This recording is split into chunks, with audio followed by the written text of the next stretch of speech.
This episode of Dateable is brought to you by Onesie Date, an event planning company dedicated to bringing cool people together. And you're just in luck. Their next event will be June 18th with Dateable Podcast as a special guest. We will be recreating the dating game live on stage. Get your tickets today by searching the words Onesie Party on Eventbrite. Onesie spelled Onesie.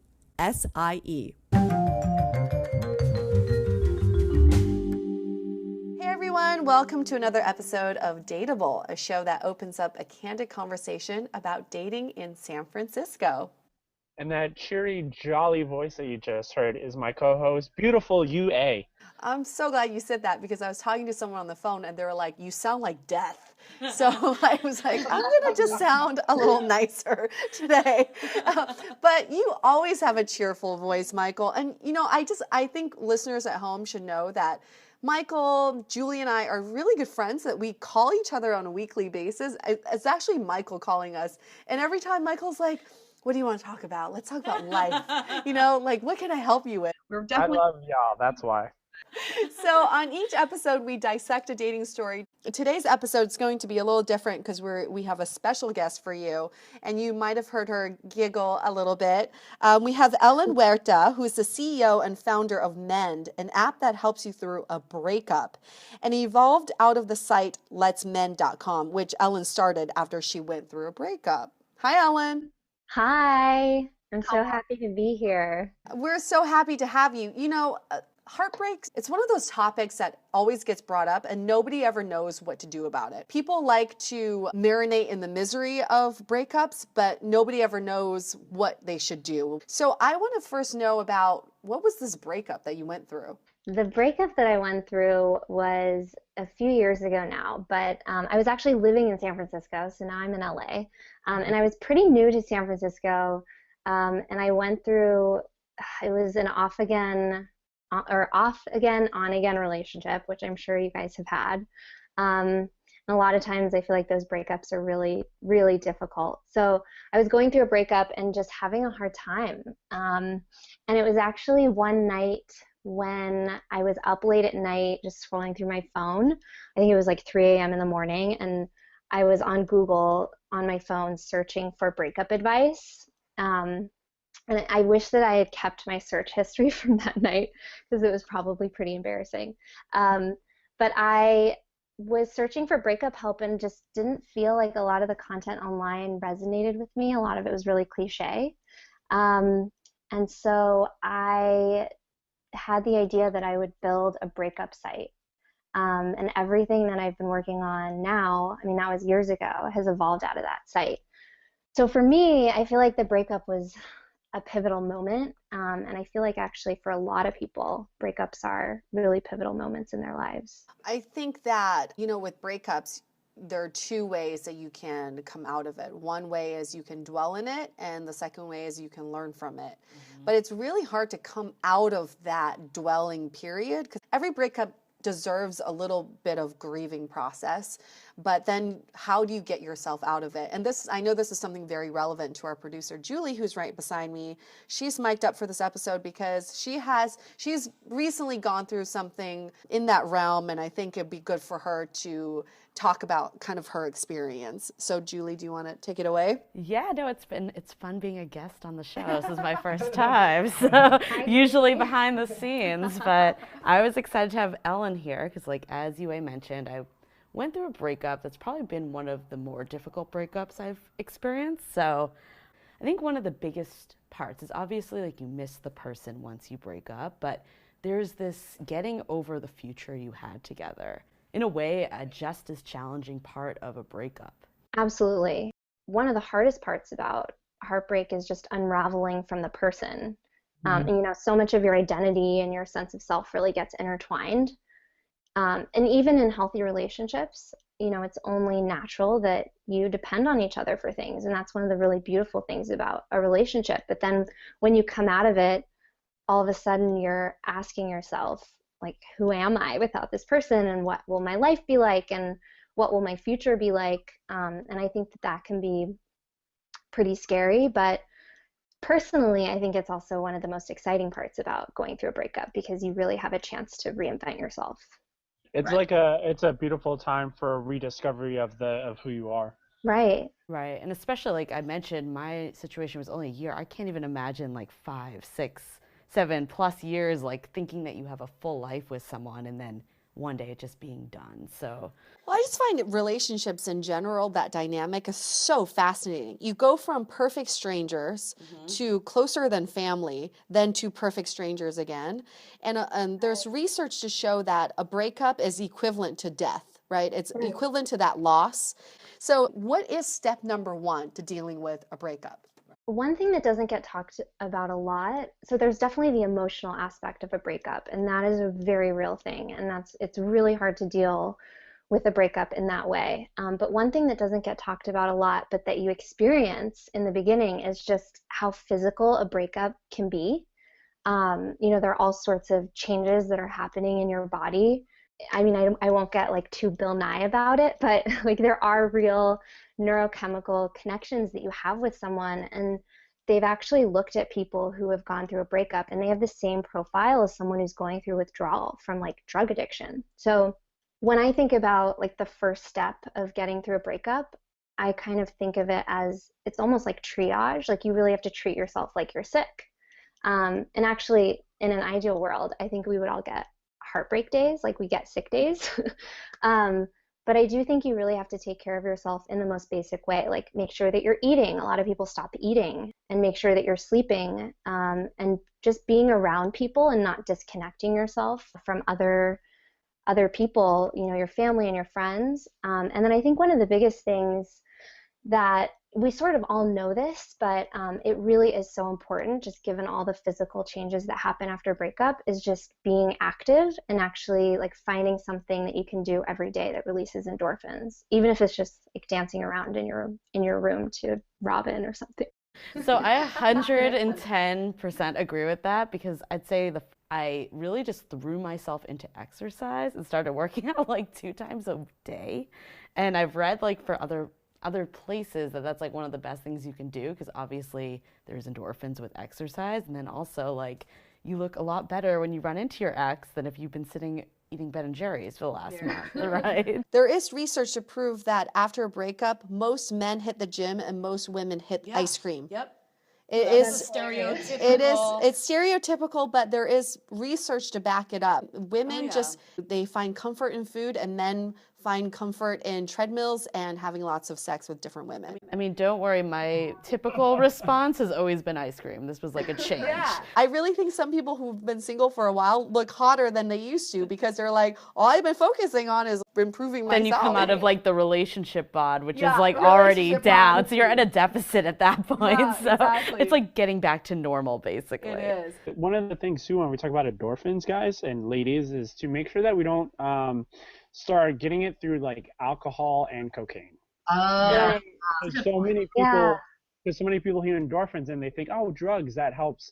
And then it's just kind of replacing one, like you said earlier, it's like an addiction. So you're replacing one addiction for another. We have an interesting relationship with sadness. I feel like now people are more comfortable saying that they're sad and letting themselves be sad. And, a lot of times people will say like, feel the pain, feel sad, it's okay. But it is really true. Sadness is an emotion that is designed to really slow you down. And like when you're grieving, it gives you a chance to sort of reflect on like what that loss meant to you, right? And then also think about, what your life will look like without whatever it is that you lost. And that is a real thing. It's backed up in research. It's so important to recognize what the body needs at points like that. Like, right. For guys, they've been taught their entire lives to not cry, right? Go sit up. I wish I could cry more. Like, I wish I could just let it out and just feel so much better, because it is what the body needs to do. Your body does need to feel sad. It does need to cry, because it's that's just part of the process. And so many people try to stay away from that because it hurts, but it's really powerful, or helpful at least. A really interesting thing about sadness is that it's a way to signal to the people around you that you need extra support. And there's this really great book called The Other Side of Sadness by George Bonanno, which I really recommend. And it's actually about grief when you lose someone, but it's relevant for a breakup too, or a divorce. And he talks about it that it is important to signal to the people around you, like your friends and your family, that you need extra support, because you actually do. Like, you need to replace that connection that you're missing from your partner. I feel like for me, I will kind of be that person that like dwells for a long time.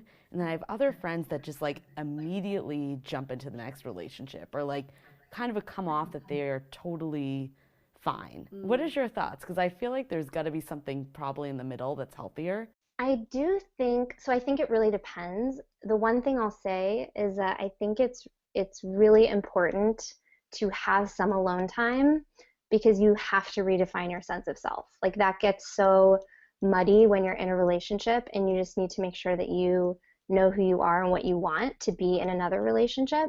But my advice on timing is that I think actually, like, everyone is best equipped to answer that for themselves. And so what I recommend to people is try going on a date. I say that because, like, you will go on the date and you will know right away if it's too soon. Like, you will get a gut feeling like, this is not right, this doesn't feel good. And there's a difference between that and just feeling like this is slightly uncomfortable or scary, which is expected, right, after a breakup. I think I mentioned this before, but my very first real heartbreak, this girl that broke my heart, one of the first things I did was dive into a relationship that I knew wasn't really going to work. I was seeing a stripper right afterwards for like 6 months, and it just prolonged the pain. And I kind of knew it was a distraction, and I just threw myself into another person. And you're right, Ellen. I felt that, like, this doesn't feel right, but it's better than the pain, which wasn't true, but it was just the emotion I had. And it just delayed the pain. And yes, I still had to deal with it later on. I feel really bad for that person. Yeah, that's like a guinea pig, right? Because again, I feel like I've been in the position where I've helped people transition from heartbreak to normalhood. I was a victim. So I feel like if you are going through a breakup and you are on Whim or Tinder or Bumble, you should put that on your profile. Recently got out of a relationship, going through heartbreak, disclaimer, not sure if I'm ready for anything yet. Yeah, tons of people are going to be wanting to date you. I think you're right. I think that, I do think you eventually do have to be upfront about where you are, and you have to be honest, and this isn't based on data or anything, but this is just based on being like so steeped in heartbreak and talking to so many people who are going through breakups. I actually think the majority of people that are dating and on dating apps are in some stage of heartbreak. Oh, yeah. Yep. And so I feel like it's just a matter of, like, really listening to your intuition about, like, what feels right and what doesn't feel right, and just, like, trying to be honest. But, there have been times where I've forced myself to go on dates because it was like months after a breakup, and I just needed to, like, take that step and try to move forward. What is your thoughts about keeping an ex in your life? Like, my ex and I broke up on civil terms. Like, I do hope one day we can be friends, and I'm honestly saying that. But obviously recognize too that really does prolong the getting over it process. It's really hard for us, like, in this generation. I mean, I think heartbreak has always been difficult. It's funny because I was talking with my mom recently, and she was telling me about the breakup that she went through when she was 28. It was a really big breakup, and she said they broke up, and they were actually next door neighbors, but she never saw him, like, for a 9-month period. Never saw him, never heard anything about him. I mean, they were neighbors. And so I feel like that was, like, the benefit of going through breakups back then. Yeah. People just kind of broke up, and then they, like, rode off into the sunset, and you didn't really have to hear about them or see their Instagram. So I do think it is so hard. And my advice is, I do think, like, having buffer time is really crucial. And buffer time means, like, unfollowing on social media or taking a social media break and not talking for a period of time. And I say that not to say that you can never be friends with an ex or never talk to them or have them in your life, but I don't think that you can be friends if you haven't taken the time to sort of recalibrate and reset your boundaries. Did you see that Facebook recently made a way to block your exes but not remove them? Because that's always been a problem, because you don't want to be that person. Oh, I defriend all of my exes. Really? Like it's so childish, though. I don't think it's childish. Do I need any more friends? No. I don't need them in my life to remind me of a failed relationship.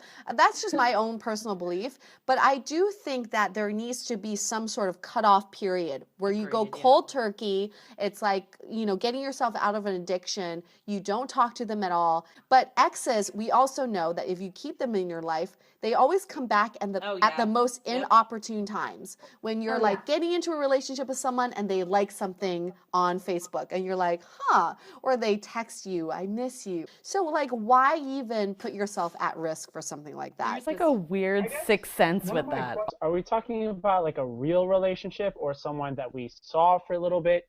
Because for me personally, I have exes that we were seeing each other for a little while and we just keep coming in and out of each other's lives, and it's always okay. And I think because it depends on the relationship. Some exes I don't ever want to see again. Others, like, I'm okay with seeing. I don't think it has to be a set type. It's more, how did that person impact you? Like, if it was, because I know people that have been in really long-term relationships, like 5+ years, but they've been so out of love by year 3 that by the time they broke up, they were just kind of done.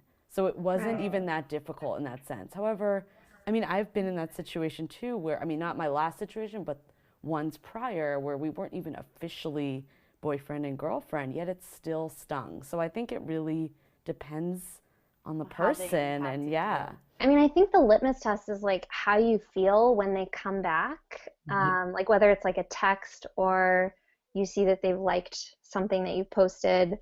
Like if it sends you into like a fight or flight mode and sort of, you know, derails everything that's going on in your life, which happens like for a lot of people, right? With really serious relationships where you're trying to move forward, an ex coming back like that can really derail you. I think that's when you need to have buffer time. Well, I guess it's like if you saw them with another girl or guy, how would you feel? If you don't care at all, that's when I unfriend. Yeah, that's a good litmus test probably. I'm going to ask this question with an answer already in mind. What's the consensus about having sex as a way to get over an ex? Because having sex gives you endorphins and it's active. Not breakup sex with your ex. It's sex with other people. Sex with other people. I think the jury is really split on whether or not rebound sex is a good thing. The latest research is saying that rebound sex actually may be a good way for you to move forward because it sort of disconnects you, sort of like cutting the umbilical cord. Ripping off the Band-Aid. Right. And, you know, there probably are differences between men and women. I'm sure that there are.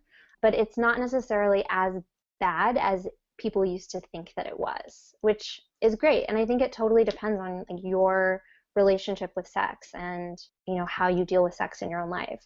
And I gotta imagine too, it also another factor would be going into that particular sexy time, right? How are you going in? Are you going into like, oh my God, this might be another relationship, or is this okay, this is just a way to kind of move on and all that? I say women just invest in a really good vibrator and then The just magic really wand. men just really lotion your hands. You are all good to go. We're switching gears a little here, but the matter of time, I wanted to talk about your thoughts on timing in relationships. So I feel like a common perception is like when you break up, it's just because someone did something bad or like something happened, but it doesn't always have to be that way. I think more times than not, it's actually not that way. So to talk about timing, I think, so I get a lot of questions about timing, and there's a lot of content on our site about timing. And I think one of the most common questions that I get is, well, so this person won't date me and they're saying that it's timing, but if they really like me, shouldn't timing not matter? Like, shouldn't we just be together? And that's something I hear a lot. And this is just me personally, I really think timing does matter. I think, you know, people are complicated and life is complicated and everyone has a million factors going into whether or not a relationship works for them at a given moment. So I do think that timing sometimes keeps relationships from working out, but the caveat is that I think timing is usually code for something else.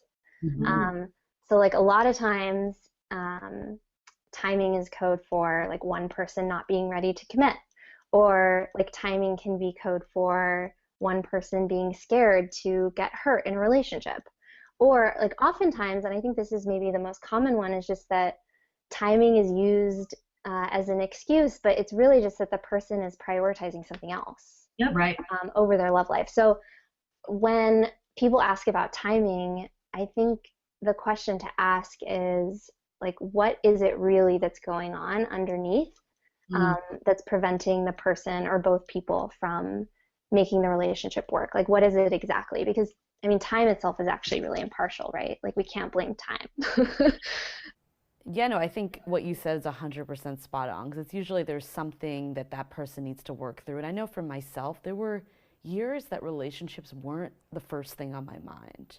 And it was work, it was friends, and then there was just one day that things shifted. And I don't know what that was, like me growing up, I don't know, or just wanting that more in my life or different experiences. I do think people do prioritize different things at different points of their lives. And I think another part that Ellen kind of hit on was to really look at your life, and people just say timing and throw that as a nice excuse, and they're not taking the time to really look at why is it the timing? Is it really the timing, or is there something else going on? Like, do you feel drained as a human being?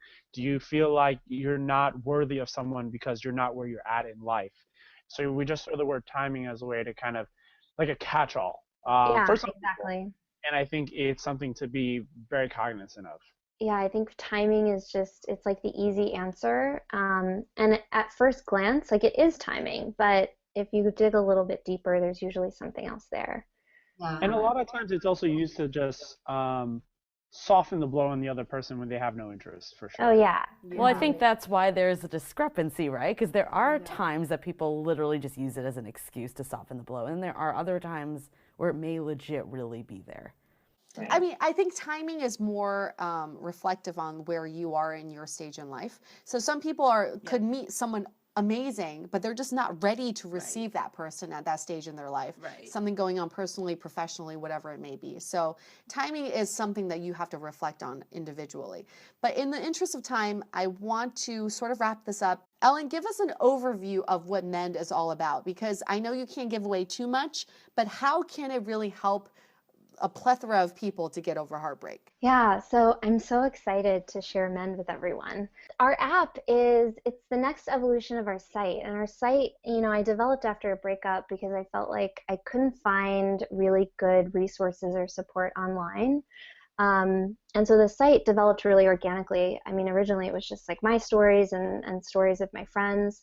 And so storytelling was really like the DNA of our site.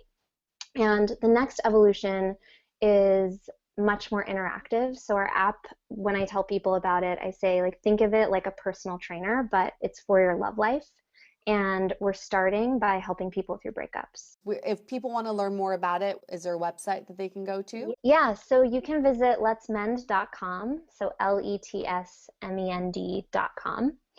And you can download our app in the App Store. And then I would recommend, if you're interested in heartbreak and breakups and just want to get more regular advice, we have a really great newsletter that we send out every week, and you can subscribe on our website. So it's sort of like a vitamin for your love life. I agree. I subscribed, and I can amend to that. You have first-hand testimonial. Last but not least, let's just go around and give your best advice for something that has worked for you in coping with heartbreaks and breakups. Let's start with Ellen. I think one of the most powerful things that you can do when you go through a breakup is ritualize it some way in your life. And I think that can look a little bit different for everyone. I know for me, a lot of times I would take a trip. Some people will decide to run a marathon. That's, kind of an aggressive way to ritualize a breakup. Building some sort of breakup monument, if you want to call it that, after a breakup is one really great way to sort of give yourself a goal to work towards. And then also, you can look back on it and say, like, this period of time was really difficult, but it was also a time of growth, and look at what came out of that. And I think for, like, Adele, she got an album, and I guess Gwen Stefani now too has multiple albums on heartbreak, but it can also be much smaller than that. I agree with Ellen. Like, I recently took a trip by myself, and I've never traveled by myself. And this wasn't a big trip, but for me, it was a big step. I went to Indian Springs and Calistoga and just like floated in the hot springs all day. It was amazing and just reflected. Wow. And I also don't drive, so I took an Uber there and back, which was so aggressive, but I got like the midweek special, so I saved there. Awesome. But yeah, I mean, I think like that, and then I think also just like I mentioned, like when we talked about timing, I think like you can, because for me, I do feel like that was a big, not, I know we talked about timing per se, but I do think there was a lot of personal issues going on. But I think it's, you have to accept that it's over. And if it's meant to be, it will come back, but you can't sit there and wait for it to come back because it's never going to come back that way. So true. So I think like for me, it was really truly accepting that this is over. And like I mentioned, I had on again, off again. So that didn't help for a while, but it was that full acceptance. For me, it's a couple things, and I'll hit them real quick. One, go get some, just spend time with amazing people that you genuinely love, like friends and family. Just dive into it. Also, on the other side of that is feel the pain. Don't try to run away from it. Don't try to get rid of it. Just be honest with it and allow the sadness and the pain to hit you. And one of the things that I did that really helped was after a couple years after my heartbreak, I actually went back and talked to her about it. So exit interview. Got closure, and that shut the door. It literally just shut the door, and it was a wonderful thing. But it took time for something like that to happen. My advice is create a vision board of what your ideal life would look like, and really think about the images and the words that you really want your ideal life to be like. And focusing on this arts and crafts project will get your mind off of the heartbreak, but also refocus your energy on something that's more positive. I agree with you there. I remember for months I put it off because I was like, I can't do this. It just feels so cheesy. Yeah. And then I finally did it, and I was like, this is amazing. All right, guys, we're going to wrap this up. Thank you so much, Ellen, for talking to us. Thank you guys for having me. This was really fun. Everybody has been heartbroken. Yeah. This is just, people don't talk about it like, I mean, you do with your friends, but you don't like out in the open. And like we've talked about, the advice online can be really crappy. No, exactly, so. Exactly. And it's almost like there's a shameful element. Yeah. Still a little bit taboo. Actually, I mean, a lot bit taboo. When you get broken up with, like you did something wrong, even though you didn't, obviously. Yeah. But yeah. But we would love, listeners at home, we would love to hear your breakup stories, heartbreak stories, whatever it may be, and whatever dating stories you may have.